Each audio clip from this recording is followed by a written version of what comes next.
The year was 1540, and beneath the glittering facade of Hampton Court Palace, a nightmare was unfolding that would expose the darkest corners of Tudor England. While courtiers danced and diplomats smiled, one woman found herself trapped in a spectacle of royal cruelty that began not with betrayal or treason, but with something far more devastating in the eyes of a Tudor king. She had failed to ignite his desire. Anne of Cleves arrived in England as a bride, a diplomatic prize meant to strengthen Protestant alliances and shield Henry VIII from his Catholic enemies. What she became was something entirely different, a living symbol of royal contempt. A woman whose only crime was existing in the wrong body at the wrong moment in history. This isn't the sanitized fairy tale of the lucky wife who escaped with her head. This is the brutal truth of calculated humiliation, deliberate malice, and a monarch whose rotting body reflected the corruption festering in his very soul. By the time we're done, you'll understand why Anne of Cleves represents not merely a personal tragedy, but the complete moral collapse of an entire court. But before we witness the destruction of a woman's dignity, we need to understand the monster who orchestrated it. By 1539, Henry VIII had transformed into something barely recognizable as human. The athletic young king who once dazzled European courts was now a decaying giant, his massive frame supported by metal braces and leather straps. His legs oozed pus and blood through expensive silk stockings. The sickly sweet stench of rotting flesh followed him down palace corridors as servants learned to breathe through their mouths in his presence, modern. Physicians examining historical records paint a horrifying picture. Henry likely suffered from osteomyelitis, a savage bone infection that caused excruciating pain while releasing foul-smelling discharge from multiple open wounds. His doctors, ignorant of bacterial infection, could only wrap the sores and prescribe opium that further poisoned his already unstable mind. The combination of chronic agony and narcotic confusion created a ruler who was both terrifyingly dangerous and completely unpredictable. But Henry's medical afflictions affected more than just his ability to walk. The relentless infection likely disrupted his hormones and circulation in ways that made physical intimacy painful, if not impossible. Yet the king's massive ego could never admit these biological truths. Instead, he projected his failures onto his wives, crafting elaborate delusions that twisted his own physical impotence into moral accusations against feminine inadequacy. This was the diseased, desperate tyrant who would soon condemn Anne of Cleves, blaming her for the dysfunction of his own corrupted flesh.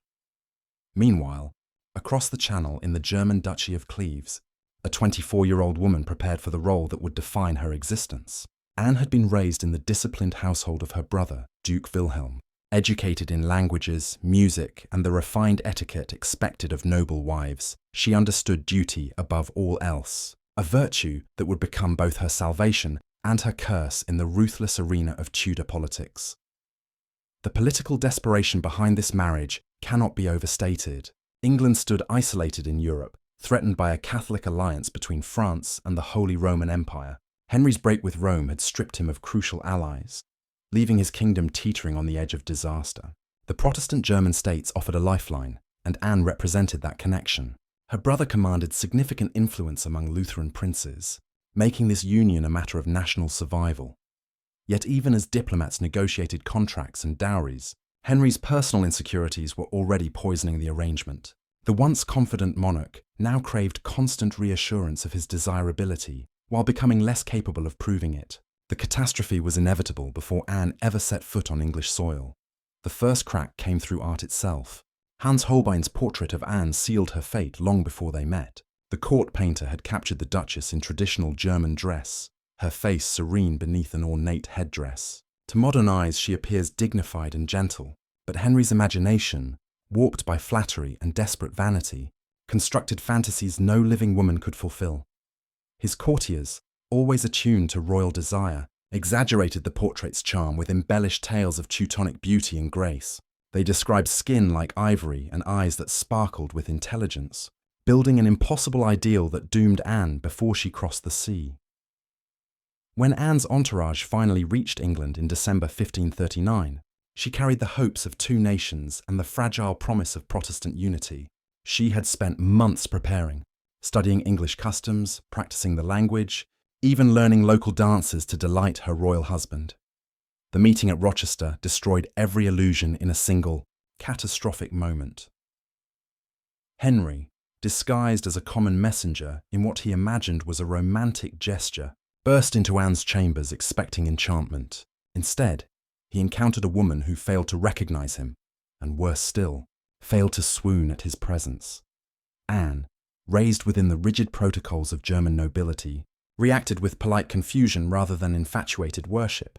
This cultural clash became the fault line of their doomed relationship. Where Henry expected instant passion and trembling adoration, he found composed bewilderment. The woman before him, foreign and unflustered, refused to confirm his myth of irresistible masculinity. Henry's disgust was immediate and witnessed by everyone present.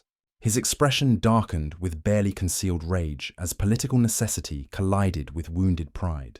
In that instant, Anne became not just a disappointment, but a threat to his crumbling self-image.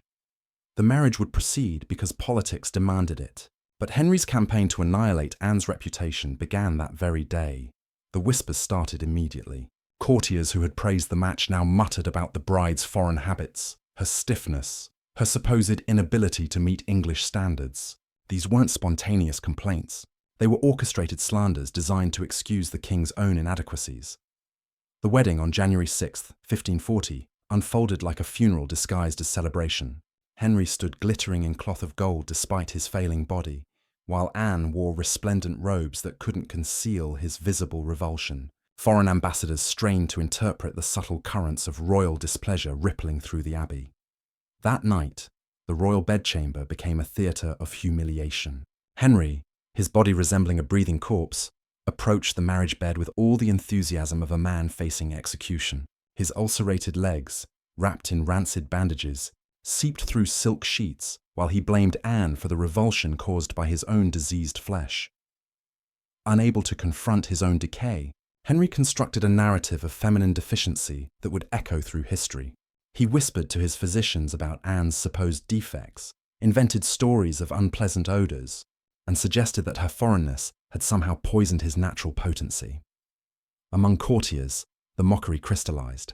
They began calling her the Flanders mare, a cruel nickname that would outlive them all.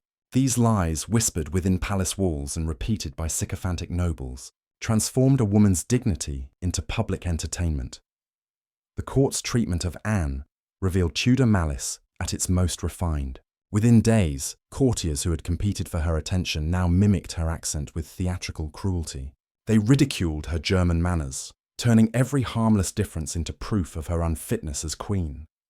The ladies who should have been her allies became informants instead, reporting every imagined fault to Henry's eager ears. Anne found herself isolated in a nest of vipers, where survival demanded silent endurance, as every gesture was interpreted as evidence of foreign corruption. Even worse than public ridicule were the private violations. Royal physicians were sent to examine Anne's body for the defects Henry claimed existed. These invasive examinations, disguised as medical necessity, were the ultimate degradation of a woman who had entered England as an honoured guest. While Anne suffered this systematic crucifixion, Henry had already fixed his predatory gaze on Catherine Howard, a teenage girl whose youth promised the renewal his pride demanded. Catherine, barely past childhood, became the weapon of Anne's final disgrace. The annulment proceedings were a masterpiece of legal fiction. Thomas Cromwell, the very architect of Anne's marriage, was now charged with dismantling it, an irony that would soon cost him his life. Parliamentary commissions interrogated witnesses whose testimonies had already been decided. Anne's foreign birth was cited as a natural impediment, while Henry's claim of non-consummation was accepted without question, despite its absurdity. But Anne's survival wasn't mere submission. It was strategy. She had quietly observed the fates of Catherine of Aragon and Anne Boleyn. She understood that resistance meant death, while compliance offered life. The terms of surrender were unexpectedly generous, reflecting Henry's relief at avoiding another public bloodbath. Anne would retain the title of the king's sister, receive vast estates and income, and maintain a position of prestige, provided she never questioned the annulment's legitimacy. On July 9, 1540, the same day Parliament dissolved Henry's marriage to Anne, Thomas Cromwell was executed on Tower Hill. The man who had negotiated the Cleves alliance paid with his life for the diplomatic disaster. Anne, now safe at Richmond Palace, dined peacefully as Cromwell's head fell. And here's where history's narrative shifts dramatically. Anne of Cleves discovered that rejection had saved her life. Her new status, though born of humiliation, granted freedoms that queens rarely possessed. She could manage her own estates, pursue her own interests, and live according to her own rhythm without the crushing duties of queenship. Her administration of properties revealed keen intelligence. She negotiated profitable leases, invested in agricultural improvements, and managed resources with remarkable skill. She funded schools, hospitals, and charitable foundations that earned her genuine affection among common people. As Henry's sister, she held ceremonial precedence over nearly everyone, yet wielded no threatening power. This strategic invisibility became her shield, allowing her to observe but never interfere in the lethal games that consumed others. From her sanctuary, Anne watched with quiet clarity as Catherine Howard, the girl used as a weapon against her, was arrested and executed less than 2 years after her wedding. The same youthful charm that had captivated Henry couldn't save her from his paranoia and rage. Catherine's gruesome end confirmed Anne's wisdom. Submission had been the smarter path. As Henry aged and his body decayed further, Anne's standing quietly improved. Her unassuming dignity had slowly rehabilitated her reputation. Those who once mocked her now regarded her with something approaching respect, even admiration. The contrast became impossible to ignore. While Anne cultivated stability and learning, the king sank deeper into grotesque physical misery and psychological torment. His body, once a symbol of masculine power, had become a prison of putrefying flesh. When Henry VIII finally died in January 1547, Anne was more than prepared. Her foresight and neutrality protected her through the transition. Edward VI's Protestant government valued her European connections and theological knowledge. Mary Tudor, despite their opposing faiths, respected Anne's intelligence and diplomatic skill. The final years of Anne's life reflected a serenity few Tudor survivors ever achieved. She passed away peacefully in 1557, outliving Henry by a decade, and was laid to rest in Westminster Abbey with full honours. Nobles, ambassadors and scholars attended her burial, recognizing the extraordinary arc of her existence. A woman who had been humiliated before the world yet had risen to command genuine respect. The historians who later documented her story, mostly men, perpetuated Henry's lies, repeating the fiction that she was plain, foolish, or inadequate. But modern scholarship has finally begun unearthing the truth. Anne of Cleves wasn't the deficient wife history mocked. She was a capable, intelligent woman, destroyed by a diseased monarch's pride and saved by her own brilliant strategy.